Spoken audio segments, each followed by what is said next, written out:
ઢોલના તાલે લોકો નૃત્ય કરતા કરતા અત્યારે જળયાત્રામાં પહોંચી રહ્યા છે। અમારા સંવાદદાતા દિવ્યા પણ અમારી સાથે છે। દિવ્યા જે છે ત્યાં ભજન મંડળી સાથે ભજન પણ ગાઈ રહ્યા છે, પોતે પણ નૃત્ય કરી રહ્યા છે। હાથમાં જગન્નાથજીની મૂર્તિ છે, કોઈના હાથમાં કાનુડો છે અને કહેવાય ને કૃષ્ણના જેટલા રૂપ છે, જેટલા સ્વરૂપ છે એવી જ પ્રસાદ લઈને પણ પહોંચી રહ્યા છે અને એ જ ઉત્સાહ સાથે લડ્ડુ ગોપાલ, કોઈ બાલ ગોપાલને લઈને જ્યારે નીકળતા હોય છે ત્યારે અહીંયા પણ અનેરો ઉત્સાહ છે તે જોવા મળી રહ્યો છે। જ્યારે બાલ ગોપાલને લઈને પણ ભક્તો છે તે અહીંયા નાચતા કૂદતા હર્ષોલ્લાસ મનાવતા જોવા મળી રહ્યા છે। ભક્તોનો અનેરો ઉત્સાહ કેટલો છે? બહુ જ ખૂબ જ ઉત્સાહ છે। જરૂર, ભક્તોનો અનેરો ઉત્સાહ જે જોવા મળી રહ્યો છે એ જ ઉત્સાહ, એ જ ઉમંગ સાથે ભક્તો છે તે ભગવાનને લઈને નાચતા ગાતા આ જળયાત્રામાં જોડાયેલા નજરે છે તે પડી રહ્યા છે। ત્યારે લોકોમાં પણ અનેરો ઉત્સાહ છે। ત્યારે કેટલો ઉત્સાહ છે નાથની નગર યાત્રાની સાથે જળયાત્રામાં? બહુ બધો ઉત્સાહ છે, બહુ પ્રસન્નતા છે મારા કાના માટે। મને બહુ ખુશી જળયાત્રાનો અનેરો ઉત્સાહ ભક્તોમાં પણ જોવા મળી રહ્યો છે અને એ જ ઉત્સાહ, એ જ ઉમંગ સાથે ભક્તો છે તે જળયાત્રામાં વાજતે ગાજતે જળયાત્રામાં જોડાયેલા નજરે પડી રહ્યા છે। કેમેરામેન પુખરાજ પરમાર સાથે દિવ્યા ચૌહાણ, અમદાવાદ।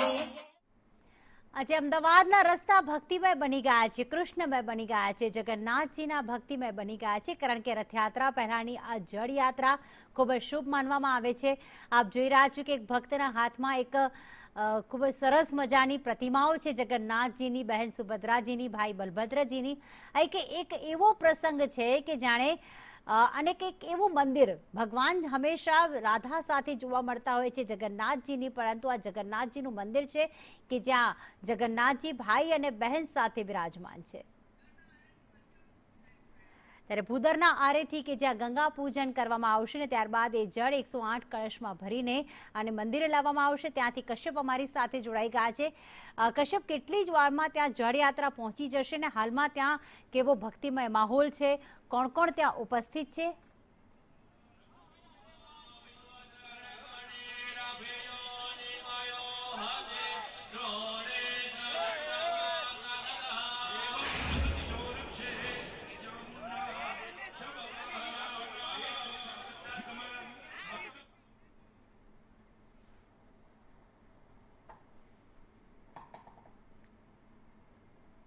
સીધા દ્રશ્યો બતાડવા માંગીશ। સાબરમતી નદી ઉપર આ બનાવવામાં આવેલા ભૂદરનો આરો છે, આ ત્યાંના દ્રશ્યો છે।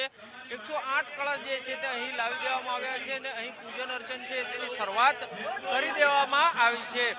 દિલીપદાસજી જે જગન્નાથ મંદિરના મહંત છે તે અહીં ઉપસ્થિત છે, તેની સાથે અન્ય સાધુ સંતો છે તે ઉપસ્થિત છે, સાથે જ પૂર્વ નાયબ મુખ્યમંત્રી નીતિન પટેલ પણ આ પૂજન અર્ચનમાં જોડાયા છે તો મહાનગરપાલિકાના પદાધિકારીઓ છે તે પણ અહીં ઉપસ્થિત છે। આ અત્યારે અહીં પૂજન છે તે કરવામાં આવી રહ્યું છે અને ત્યારબાદ અહીં જે મુખ્ય અતિથિઓ છે તે અતિથિઓ અહીં ક્રુઝ ખાતે જશે અને ત્યાં પણ પૂજન અર્ચન છે તે કરવામાં આવશે। અહીં સાબરમતી નદીમાં થી પાણી જે છે તે લેવામાં આવશે અને ત્યારબાદ આ તમામ કળશ જે અહીં લાવવામાં આવ્યા છે તે કળશમાં પાણી ભરી અને ત્યારબાદ તેનું પૂજન જે છે તે બીજી વખત કરવામાં આવશે અને ત્યારબાદ અહીંથી આ તમામ કળશ સાથે યાત્રા જે છે તે મંદિરે પરત ફરશે ને ત્યાં ભગવાન જગન્નાથજી, ભાઈ બળભદ્ર અને બહેન સુભદ્રા જે છે તેનો જળાભિષેક કરવામાં આવશે ને ત્યારબાદ તે સરસપુર મોસાળ ખાતે જશે।